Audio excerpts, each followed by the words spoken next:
నా హిందూ యువకుల గురించి ఒక వీడియో. ఏం చేస్తున్నారు మీరు?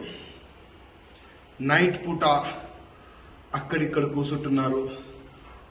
నైట్ 12 గంటలు కానీ 1 గంటలు కానీ 2 గంటలు కానీ 3 గంటలు కానీ పండుకుంటున్నారు. పొద్దుగాల 10 o'clock కానీ 11 o'clock కానీ 12 o'clock కానీ లేస్తున్నారు. మీ ఫ్యామిలీ గురించి ఏం చేస్తలేరు, ధర్మం గురించి ఏం చేస్తలేరు, దేశ సేవ గురించి ఆలోచననే లేదు.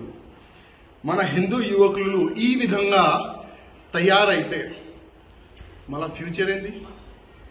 ఇవాళ మేము ఒక స్థాయిలో వచ్చిన తర్వాత కూడా 3 hours నేను నా శరీరానికి నేను ఇస్తా. ఎందుకంటే వచ్చే సమయంలో దేశం గురించి కానీ ధర్మం గురించి కానీ నేను ఎనీ టైం నా ధర్మం గురించి దేశం గురించి వాళ్ళకి కాపాడడానికి నేను ఎనీ టైం రెడీ ఉండడానికి నేను ఇవాళ వ్యాయామం చేస్తున్నా, జిమ్ చేస్తున్నా.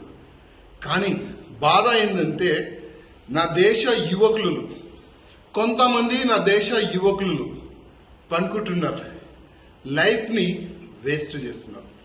అందుకోసం నేను అందరికీ రిక్వెస్ట్ చేస్తున్నా, రండి, మన ధర్మ రక్షణ గురించి, మన దేశ రక్షణ గురించి ప్రతి ఒక్క యువకులు తయారు కావాలి. అదే నా ఉద్దేశం. లేవండి, పొద్దుగల లేచి మీ శరీరాన్ని ఒక 2 hours ఇవ్వండి. జిమ్ చేయండి, కరాటే చేయండి, బాక్సింగ్ చేయండి, ఏదైనా చేయండి. ఎందుకంటే వచ్చే సమయం బాగలేదు. వచ్చే సమయం యుద్ధమే.